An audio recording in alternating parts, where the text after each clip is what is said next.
अब जो साधनाएं हैं ना, अब साधना से छूटना है। अब जब तक साधना नहीं छूटेगी ना, तब तक वो जो अपना अद्वैत बोध है वो हासिल नहीं होगा। तो ऐसा मैं इसलिए कह रहा था कि अद्वैत बोध में स्थिति बनाने के लिए तो हम लोग साधनरत हैं, लेकिन बन नहीं पा रही, इसलिए लगता है कि शायद उससे कुछ सफलता मिले। नहीं, सहज होना है।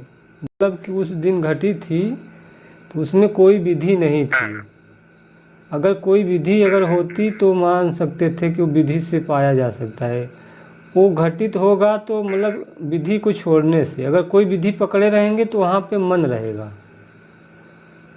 ठीक, जब तक मन छूटेगा नहीं ना, तब तक उसमें वो मतलब यात्रा नहीं होगी, ऐसा मेरा अनुभव है। अच्छा, मन तो इसमें भी आत्मबोध में स्थित होने में भी मन तो सहयोगी होता ही है। वो मन कब लय हो जाता है इसका नहीं पता चलता। हाँ, आपने कहा कि लय हो जाए जी, आत्मा में स्थित होने के लिए मन सहयोगी है, लेकिन आप बने बने क्या होता है, मन अमन होने लगता है। अमन होने का मतलब कि आउट होने लगता है मन। जब आउट हो जाता है तब आप पूर्ण रूप से अपने आप में अपने वहाँ मैं भी कहना पड़ रहा है, आप तब अपने चैतन्य में मतलब कि स्थित हो जाते हैं। जब मन एकदम से अलग हो जाता है तब अपने स्वरूप में, स्वरूप कहना अच्छा है, मैं कहना तो थोड़ा कम अच्छा लग रहा है। अब मैं हूँ के बोध में कहना पड़ता है, मैं भी छूटता है। हाँ, मैं को छोड़ देना है। आप अपने स्वरूप की बात करें, अच्छा रहेगा। ठीक है, ठीक है। समय कम दे पाते हमको लगता है समय हम कम दे पाते हैं। समय देखिए, हमेशा मतलब कि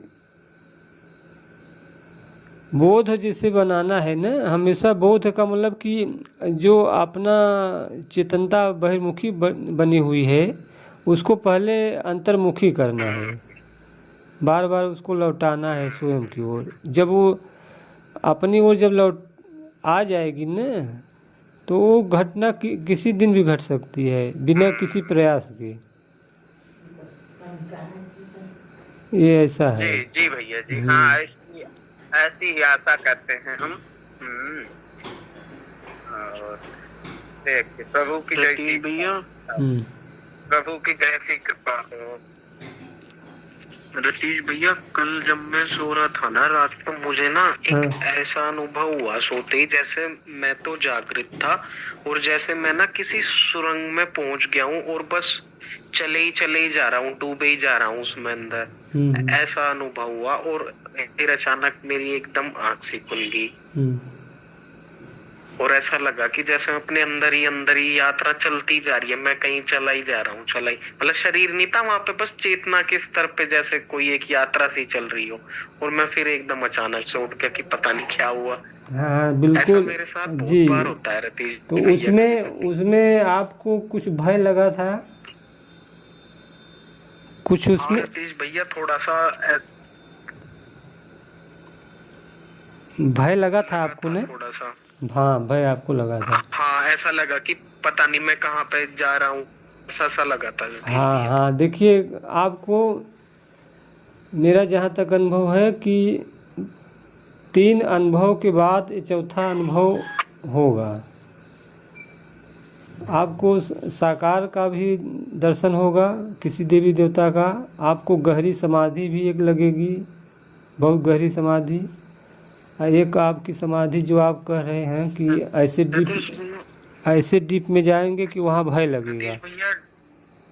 जी, डर तो नहीं लगने की बात है ना, या डर मतलब स्वाभाविक है उस चीज, क्योंकि रतीश भैया वो है ही ऐसा। तो एकदम से आँख खुल जाती है झटके से, मतलब मुझे ही लगता है कि पता नहीं क्या हो गया था, मैं कहाँ पे था, तो मैं तो डर सा जाता हूँ रतीश भैया थोड़ा। हाँ हाँ, तो हो गया। उसमें क्या था ना कि थोड़ा बेहोशी थी ना, जब पूरा होश में घटेगी ना तब उसमें भय नहीं लगेगा। अच्छा, जब पूर्णतया जागृत होंगे तो डर नहीं लगेगा रतीश भैया। हाँ, पूर्ण जो जागृत में घटित होगी। जी प्रणाम। रतीश भैया, और आपने ना ये बात बिल्कुल बहुत सही बताई, मेरा भी ऐसा ही अनुभव है। जब हम ये सारी साधनाएं छोड़ देते हैं ना, मतलब स्टार्टिंग में तो सपोर्टिव की तरह काम करेंगी, पर ये जब घटना होती है ना, तो ये तभी होती है जब हम कोई विधि नहीं अपनाते, ये स्वतः ही होती है, बस सहज हो जाने से ही।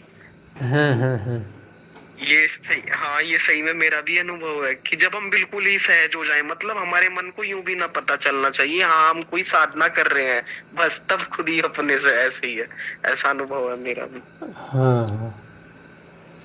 इसमें जो बोध होता है ना, इस बोध में के बाद सारे भेदभाव समाप्त हो जाएंगे। आपको मान लीजिए कि मनुष्य मनुष्य का जो भेदभाव है, छोटी जात बड़ी जात का, ये आपका भेद समाप्त हो जाएगा। और बाकी अब कितना गिनाया जाए सब कुछ का, ये जो जीव जंतु हैं सब, इनका भी भेद समाप्त हो जाएगा।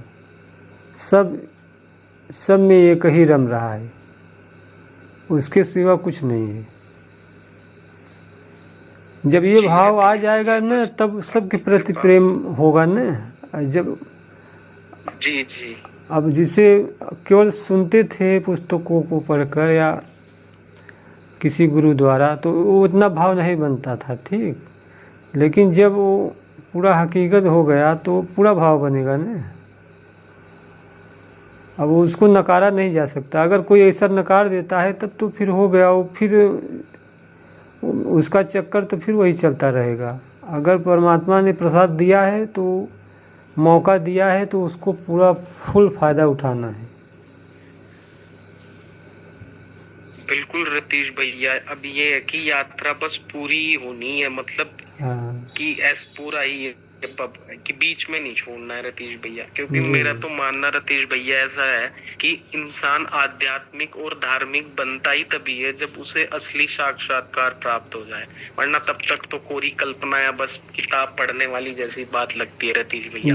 मतलब वैसा परिवर्तन नहीं लगता है कि हाँ, ये तो मुझे लगता है रतीश भैया ऐसा। वो जो आप ये घटना घटी थी ना, वो बुद्ध का भी मैं एक वीडियो देख रहा था, सेम वही बात वो बोल रहे हैं। शायद मैं ग्रुप में उसको शेयर किया हूँ, शॉर्टकट में है। वो भी वही, मतलब अनंत की अद्वैत बोध की बात बुद्ध भी उसी में बोले हैं कि उनके गुरु लोग बोले कि ये तो क्या नाम था उनका, बुद्ध का बचपन का, हाँ सिद्धार्थ।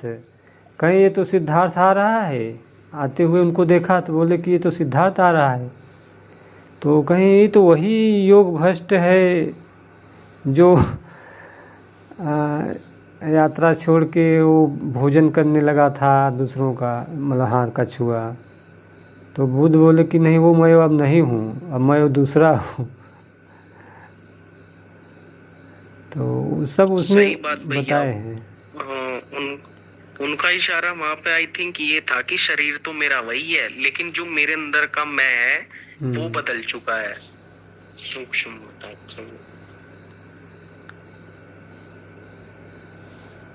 अब हम तो चाहेंगे कि आप लोग को भी वो चीज़ घटे। अब अपने ग्रुप में तो 5 लोगों को हो गया है, अब कौन कितना अब उस पर चल पाता है वो उसके ऊपर निर्भर है, ठीक। लेकिन जहाँ तक मेरा अनुभव है 5 लोगों को हुआ है।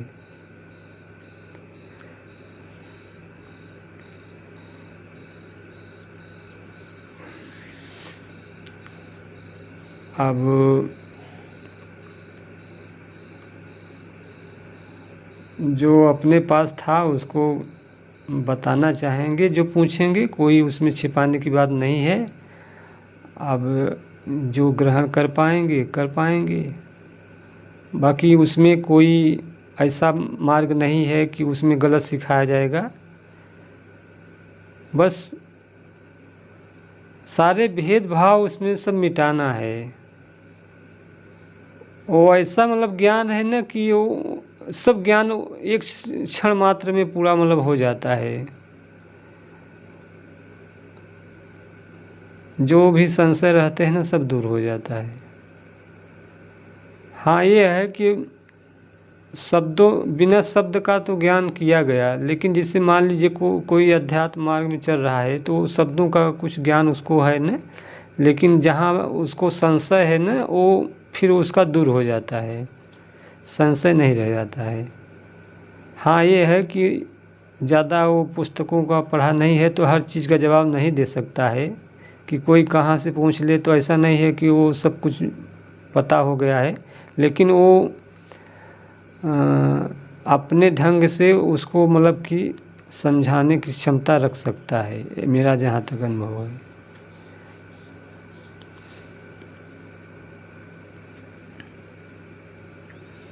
प्रणाम सभी को। प्रणाम भैया जी। जी प्रणाम प्रणाम। भैया जी मेरा एक छोटा सा क्वेश्चन है। जी भैया जी क्वेश्चन है कि जैसे हम तो अभी साधक हैं, उस मार्ग पर चल रहे हैं, लेकिन आपके बच्चों को वो मिल चुका है, वो हो चुका है, तो आप मुझे ये बताइए कि हमारे प्रति वो जो 4-5 है उनके प्रति दृष्टि कैसी हट रहेगी। मतलब वो जो 4-5 हैं जो आपस में आत्मज्ञानी है, वो जब संवाद करेंगे या कि आपस में जब प्रतिक्रिया होगी तो वो किस तरह की होगी। क्योंकि मैंने एक बार एक कहानी सुनी थी कि बाबा फरीद एक बार यात्रा पर जा रहे थे, तो रास्ते में कबीर की कुटिया पड़ती थी, तो उनके शिष्य ने कहा कि एक बार कबीर से मिल लो। तो दोनों आत्मज्ञानी थे, कबीर जी भी और फरीदा भी। तो उनके बीच में क्या बात हुई मुझे आज तक पता नहीं चला। तो आप मुझे बताइए कि अब जब 4-5 हैं तो आपस में जो बात होंगी वो किस तरह की होंगी। हाँ आपको कुछ घटनाएं मैं आपको बता रहा हूँ। ये करीना दीदी हैं, अगर मैं ध्यान करता हूँ, अगर कुछ मुझे अनुभव हो रहा है तो ये देख लेती है मेरा। ये सामने है, आप पूछ सकते हैं इनसे। एक दिन की तो भैया जी ये तो वही बात हुई ना जो कहते हैं कि सामने वाले की बात, तो अगर आत्मा व्यापक है तो सामने वाले की बात जान लेना चाहिए। तो अब तो फिर यही प्रत्यक्ष हो रहा है। हाँ तो पूछ लीजिए, सामने है तो चली गई क्या अभी नेटवर्क छोड़ दिया होगा।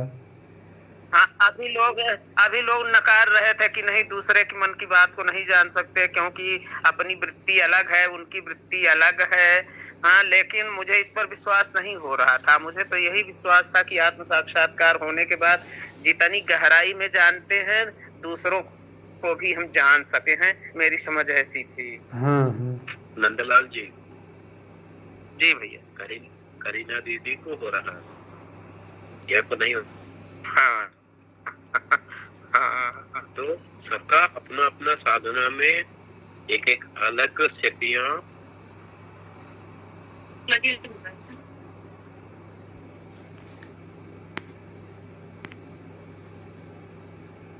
पता है कि मुझे भी पता चलता है। हाँ ये तो सही है। अब जिसके साथ घटित होगा ये उसका अपना अनुभव होगा, कितना जानता है, वो प्रकट करता है कि नहीं प्रकट करता है, अपना भेद खोलता है कि नहीं खोलता है। ये तो अनुभव करने पर ही सही प्रमाणित होगा। एक और बहन जी थी, वो नाम था उनका, कल की बात थी कि परसों की बात थी। वो हमको फ़ोन लगाने वाली थी, इतने में हमने फ़ोन उनको लगा दिया। तो बोली भैया कि हम लगाने वाले थे। हमको आप लगाने वाली थी इसीलिए हमने लगा दिया। मतलब ऐसा नहीं था कि हमको पता चल गया कि वो लगाने वाली हैं, लेकिन वो मतलब पता नहीं कैसे उसी क्षण वो भी मतलब मोबाइल उठाई थी लगाने के लिए, इतने में हम फ़ोन लगा दिए उसको। हाँ ऐसा नहीं था कि मैं देख रहा हूँ कि वो मतलब कि फ़ोन मुझे लगाने वाली हैं, ये मैं नहीं कह रहा हूँ, मैं देख रहा था। लेकिन वो पता नहीं कैसे फ्रिक्वेंसी मतलब कि वो पूरा पता चल जाता है कि कोई मुझे याद कर रहा है। तो भैया जी इससे यही तो हो रहा है कि लोग जान जाते हैं, माने जिसे आत्म साक्षात्कार हो गया वो दूसरों के मन की भी बात को समझ लेते हैं। हाँ, इसमें देखिए कई, जैसे देखिए दो प्रकार की होती है। एक के पास तो आत्म साक्षात्कार हो जाता है, लेकिन कुछ सिद्धियां उसके पास नहीं रहती हैं। कुछ लोगों को सिद्धियां भी रहती हैं और आत्म साक्षात्कार हो जाता है, तो वो दोनों चीज़ उनको पता चल जाता है। लेकिन जो इसको आत्म साक्षात्कार होता है ना और सिद्धियां नहीं मिली है ना, तो आपके मतलब शब्दों को पकड़ के आपके भाव को समझ सकता है। हाँ, तो अच्छा, आत्म साक्षात्कार हो जाने के बाद अगर निरंतर स्थिति उसमें बनाए रहें तो समाधि की अवस्था भी आती होगी। समाधि की अवस्था पहले की है, आत्म साक्षात्कार की पहले की, और उसके आगे समाधि नहीं। और हाँ, आप लगाना चाहें लगा सकते हैं, लेकिन न लगाएंगे तब भी आप हमेशा सहज में रहेंगे। जिस कवि साहब ने कहा है ना, संतो सहज समाज भली, उठत बैठत कभू न छूटे ऐसी ताड़ी लागे। अब आप जो आपको घटना घटी है ना, तो वो मन कल्पना नहीं होगी आपकी। कल्पना उनके लिए है जैसे जो जिनको पता नहीं है। जैसे आपने किसी शहर को या किसी को देख लिया है, तो आप कल्पना नहीं कर सकते हैं। आपकी जैसी मतलब कि सुरती, आपकी दृष्टि चेतना उधर जाएगी, तुरंत आपको उसका पूरा आकार प्रकार मालूम हो जाता है ना। सामने आ जाए। हाँ, जिसने देखा नहीं है तो उसके लिए तो कल्पना हो सकती है, लेकिन जिसको एक बार हो गया तो उनके लिए कल्पना थोड़ी है। जैसे बुद्ध है, पीपल के नीचे उनको मान लीजिए आत्म साक्षात्कार होगा, ठीक, तो अब रोज़ थोड़ी जाते थे वहाँ पे वो आत्म साक्षात्कार करने। वो आप कहीं भी वो अपना चलते फिरते अपना ध्यान में बैठ जाते थे।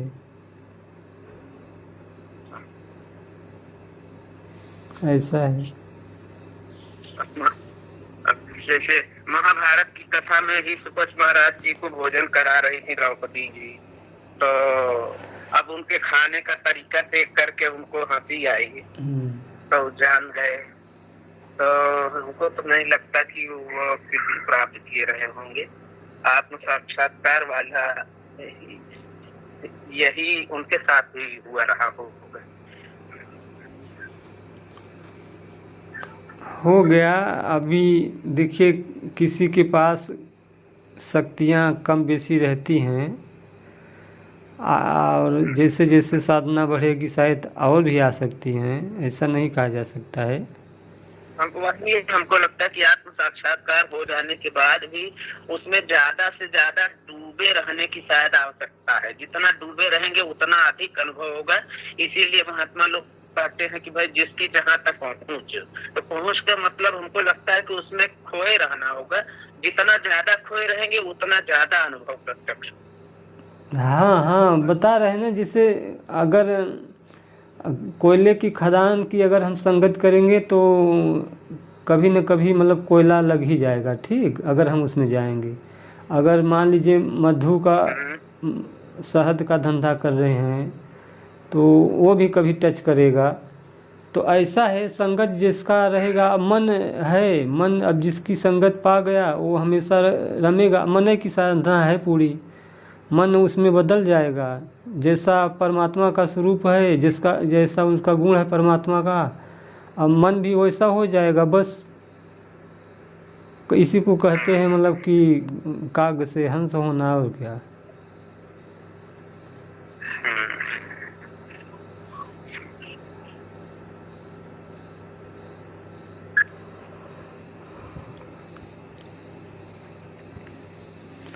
सब यात्रा पे चल रहे हैं, लेकिन सब आप लोग सब सहयोगी थे मेरे उस दिन जो हुआ था। और रिपु दमन भाई थे उस समय, तो इन्हीं की वाणी सुनाई दी थी मुझे। हाँ, मैं आप लोग को बताऊंगा कैसे हुआ था मुझे। वो उस दिन 1 घंटा 46 मिनट मतलब कि सत्संग चला था, ठीक, पूरा। और शुरू में क्या था कि 1-2 लोग बोले थे, शायद बोले थे पहले प्रवीण भैया बोले थे, या फिर ये बोले थे, क्या नाम है, नारायण जी। 2 लोग पहले बोले थे, इन्हीं की वाणी हमको सुनाई दी थी। उसके बाद क्या हुआ कि शालिनी दीदी को मैंने बोला कि आप ग्रुप का संचालन कीजिए, और ये संचालन करने लगी तो हम फ्री हो गए। हम मोबाइल चालू करके लेट गए और सुन रहे थे। शुरू में शायद 10 या 5 मिनट ऐसे कुछ सुने होंगे, मतलब 2 लोगों की हमकी वाणी सुनाई दी थी। उसके बाद 1 घंटा वीडियो चला, मुझे कुछ सुनाई नहीं दिया। शायद कि मैं समाधि में चला गया हूँ। उसके बाद फिर 1 घंटा बीतने के बाद रिपू दमन भाई जी जब बोलने लगे तो इनकी वाणी हमको सुनाई दे रही थी और उसी समय वो मतलब कि बोध हुआ मुझे अनंतता का। हाँ, उसके बाद आप रहे उसमें, लेकिन समय का उसमें भान नहीं हुआ। हाँ, समाधि में जैसे चले जाते हैं तो समय का भान नहीं रहता है, लेकिन जब वो बोध हुआ था ना पूर्ण, मतलब कि एक तरह से जैसे मैं जागृत में हूँ ना, तो जागृत की अवस्था मतलब दूसरे ढंग से लग रही है, लेकिन जब उस अवस्था में ना तो वो पूर्ण कितना जागृत बताऊँ, जिसे कहते हैं कि मीठा मीठा सुपर मीठा, कितना मीठा, मतलब उसमें बहुत इतनी जागृति थी कि अब क्या बताएं। उस जो अभी हम लोग बोल रहे हैं ना, इस जागृति में उस जागृति में बहुत अंतर था। बाद में जब आए तो ये जागृति में बोलने लगे तो फिर वो भाव नहीं था उतना बताने में। और उसमें की जागृति अलग ही कुछ होती है कि उसको व्यक्त कर नहीं सकते। हाँ, और उसमें और देखिए दोपहर में सब लोग नहीं थे, फिर मैं दोहरा दे रहा हूँ। वहाँ न आप लोग अपना कल्पना कीजिएगा, उसका हर पुस्तक में आपको मिलेगा उसका वर्णन, ऐसा नहीं है कि नहीं मिलेगा। चाहे आप कबीर पंथ से हिसाब से ढूंढेंगे तब भी मिलेगा, गीता के हिसाब से आप ढूंढेंगे तब भी मिलेगा, बुद्ध के हिसाब से ढूंढेंगे तब भी मिलेगा, और गुरु नानक के देव से अगर आप हिसाब लगाएंगे तब भी आपको वहाँ पे मिलेगा। वहाँ पे न कोई प्रकाश था न कोई अंधकार था, ठीक, न वहाँ दृश्य था, यानी वहाँ दृश्य भी नहीं था कि कुछ चीज़ दिखाई दे रहा है। वहाँ ऐसा नहीं था कि हम किसी को देख रहे हैं या कोई मुझे देख रहा है, ऐसा नहीं था। हाँ, वो ऐसा था कि बस जो बोध है ना वो अनंत में मतलब था कि हम और परमात्मा बस एक ही हैं। या तो कह सकते हैं परमात्मा ही परमात्मा था, या कह सकते हैं कि केवल हम ही हम थे। हम माने यहाँ शरीर की बात नहीं कर रहा हूँ कि मेरा शरीर विशाल हो गया, ऐसा नहीं है। हाँ, शरीर का भान नहीं था वहाँ, शरीर का भान नहीं था। अब आप अनुमान लगा सकते हैं कि क्या था, कि जो मेरी चेतना थी वो मतलब विराट में मिल गई, तब मुझे विराट का अनुभव होने लगा, अनंत का मतलब बोध होने लगा। परमात्मा तो बोध स्वरूप है, ज्ञान स्वरूप है, ये तो पता है सबको। और हो सकता है कि मेरी चेतना उसमें विराट में मिल गई हो और विराट का अनुभूति होने लगी हो।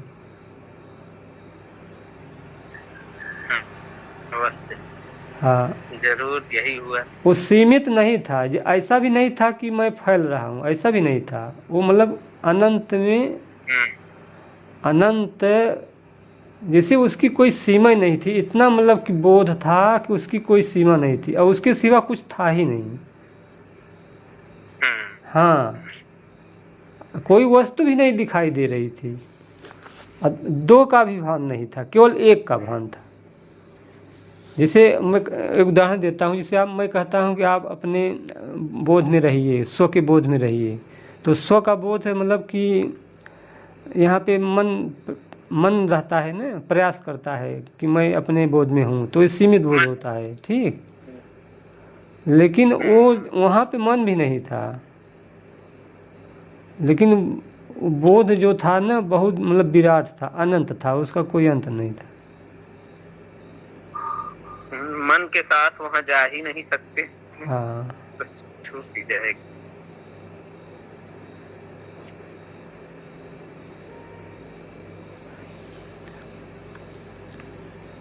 अब कभी आप लोगों को ऐसा घटित होगा। एक बार अनुभव होने के बाद रोज उस दशा में कुछ देर के लिए पहुंचने का अवसर प्रभु की कृपा से मिले तब तो नहीं देखिए भैया जी, अच्छी स्थिति में। हाँ आप कह सकते हैं कि कोई उसमें जा भी सकता है, हमें नहीं कह रहे हैं कि नहीं एक बार गया दोबारा नहीं जा सकता है, जा भी सकता है और नहीं भी जा सकता है। जैसे मान लीजिए उदाहरण के लिए बुद्ध को वो घटना घटी तो वो बार बार वहाँ पे नहीं जाते थे, ठीक, कि वही घटना घटे। कृष्ण को जब कृष्ण ने उनको अपना दर्शन दिया था अर्जुन को, तो क्या बार बार उनको देते थे? एक ही बार तो दिए थे।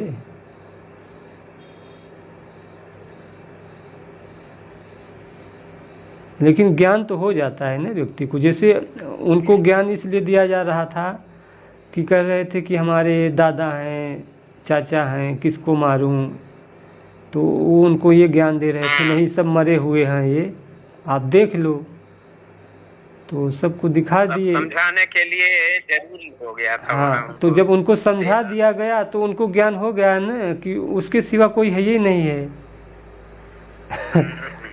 मतलब सब कुछ परमात्मा ही है। उनको कि वो बोले ना कि मैं ही सब कुछ हूँ, तो वो तो मतलब टीवी सीरियल में मतलब दिखाया गया है सीन में। लेकिन मेरा जहाँ तक अनुभव है कि ऐसा कोई मतलब कि सीन नहीं, बस बोध करा दिया गया कि बस परमात्मा के सिवा कुछ नहीं है।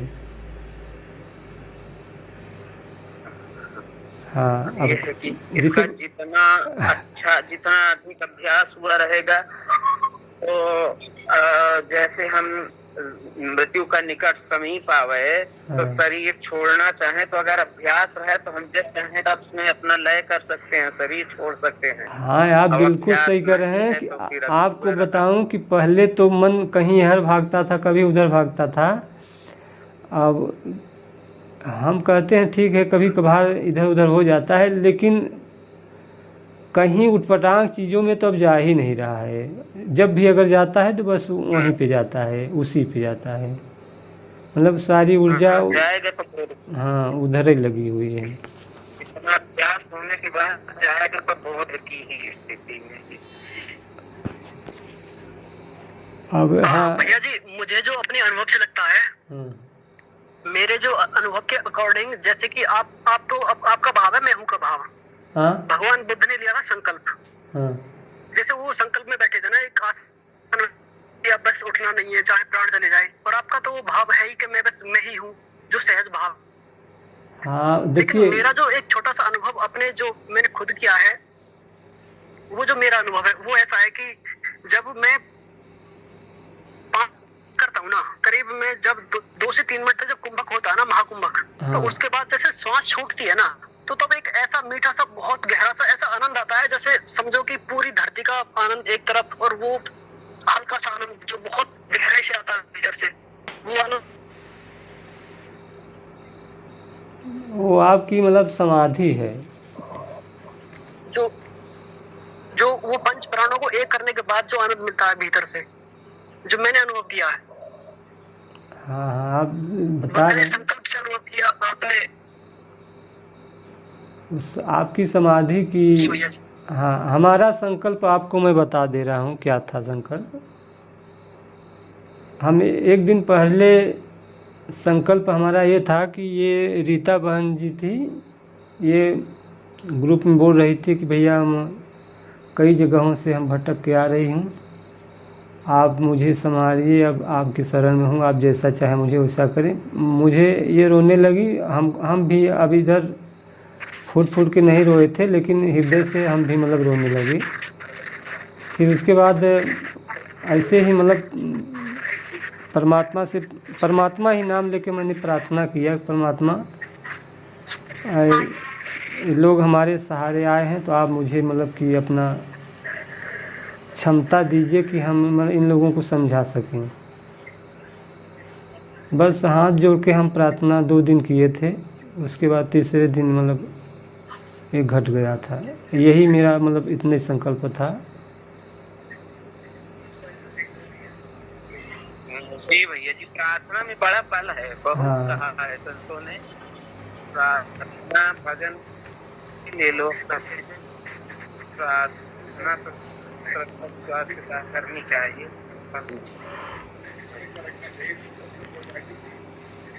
बिल्कुल भैया जी, वो क्षण तो ऐसा करुणा का क्षण आता है, जैसे मान लो पूरी दुनिया के प्रति ऐसी करुणा आती है भीतर से, तभी तो वो आंसू निकलते हैं, ताकि लगे कि जैसे मुझे घट रहा है ये सारी चीजें वो सबको घटनी चाहिए।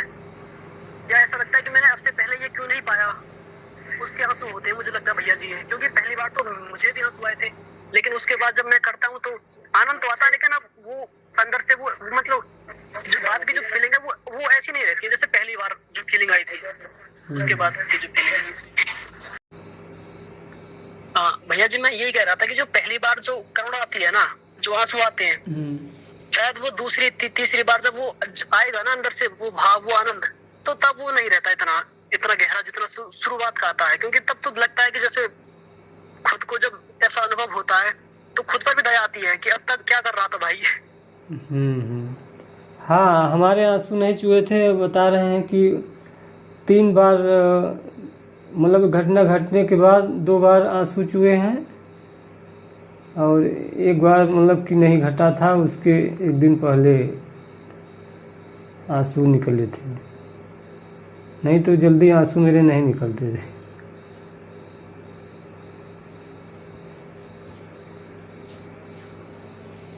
एक दिन तो चेतना दीदी भजन गा रही थी ना, जब भजन में वही का वर्णन था, सुनते ही मतलब इतना मतलब फूट फूट के रोने लगा कि कभी मतलब रोया नहीं था उस ढंग से।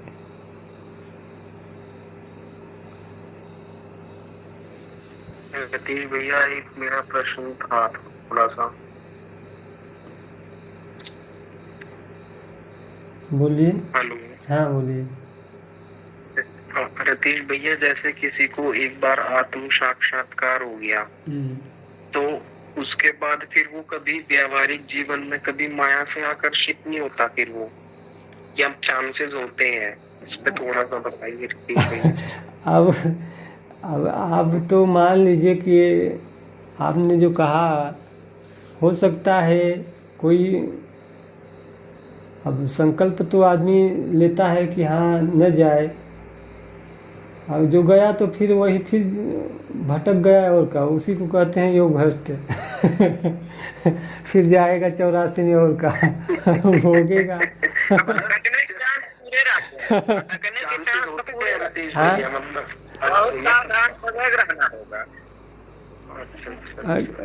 भाई देखिए, इसमें बहुत से अगर कुछ उसका प्रारब्ध होगा तो कलंक भी लग सकता है।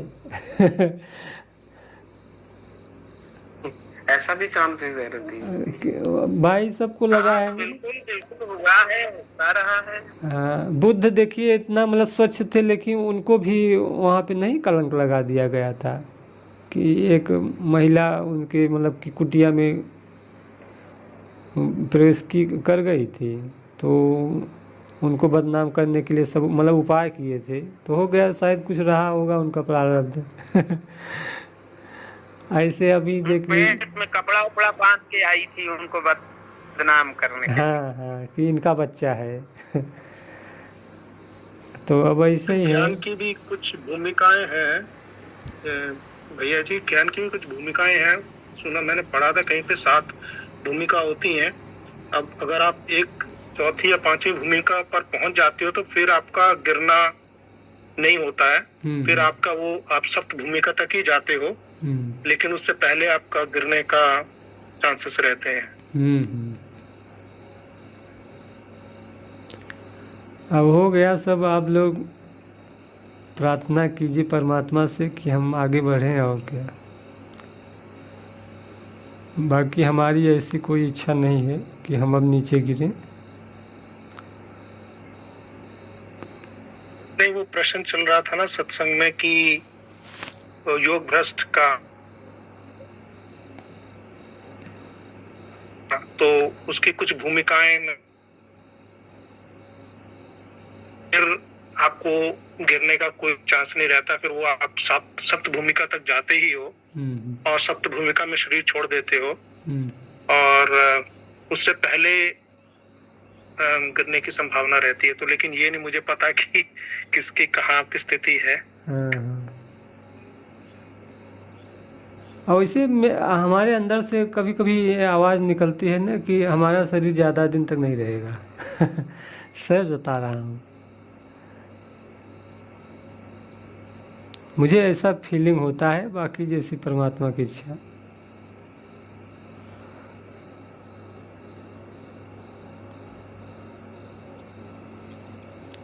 और ये हमारे गुरु जी सचिता महाराज जी ने मेरे से बात कर रहे थे एक दिन, बोले कि रतेश अब ज़्यादा दिन नहीं जिएंगे। और उसके बाद शायद कि 1-2 वर्ष के बाद उनका सच में शरीर छूट गया था। वो है रिकॉर्डिंग मेरे पास उनकी, मेरे से बोले थे वो।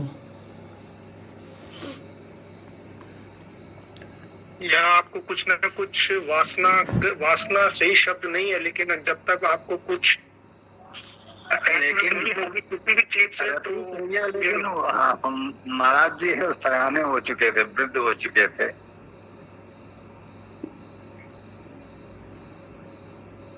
हाँ, उनकी तो उम्र हो गई थी 60 में। एज हो चुकी थी। हाँ। लेकिन अभी आप यंग हैं, आप ऐसा न करिए। अभी हम लोग चाहते हैं कि अभी आप बहुत दिनों तक जीवित रहें। अरे हो गया, अब जीना क्या।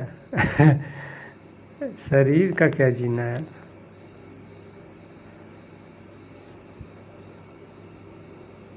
बचा रहेगा तब भी अच्छा है, नहीं बचेगा तब भी अच्छा। संकल्प में बहुत बड़ी शक्ति है। अगर आपने संकल्प लिया है कि हम सब जनों को आत्म साक्षात्कार करवाना है, अभी तो मार्गदर्शन लेने की जरूरत है भैया। हो गया अब नहीं जाना चाहेंगे तो नहीं जाएंगे। अब आपका जाने का इरादा होगा तो हाँ हो गया। बता तो दिए, जो बताना था बता तो दिए।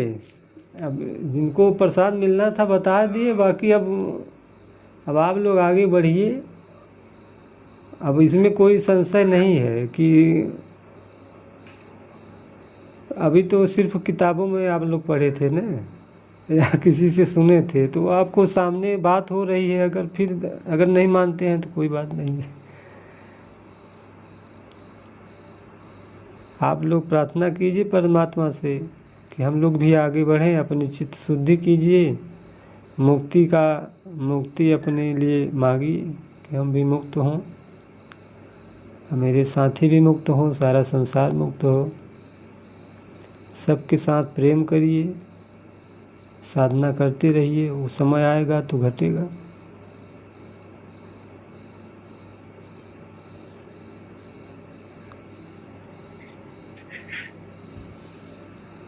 तो भैया जी, हम सब आपके स्वरूप से अलग साधक ही नजर आते हैं, या हम सब आपका ही स्वरूप लग? ऐसा है कि जो वो स्थिति थी, उस स्थिति में तो कोई दूसरा है ही नहीं है।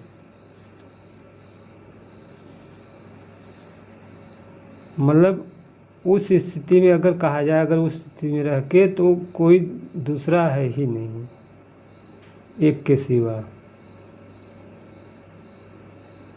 और ये भी नहीं केवल मनुष्य जात नहीं, सब कुछ जितना है इस संसार में उसके सिवा कुछ नहीं है।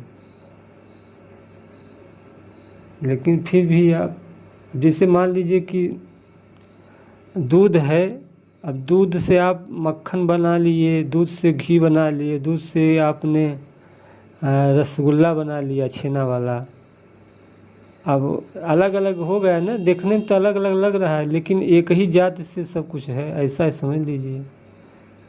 तो अद्वैत बोध वही है कि एक दूध है, अब एक दूध से अनेक पदार्थ बन गए, ऐसे ही है।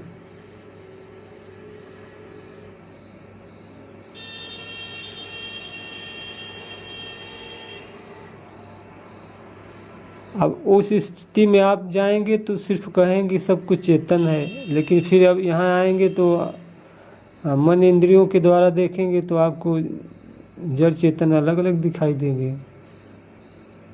तो अब जो ज्ञानी हो गया, जिसको बोध हो गया, तो वो तो उस दृष्टि से देखेगा, लेकिन जिसको बोध नहीं है तो इस दृष्टि से देखेगा।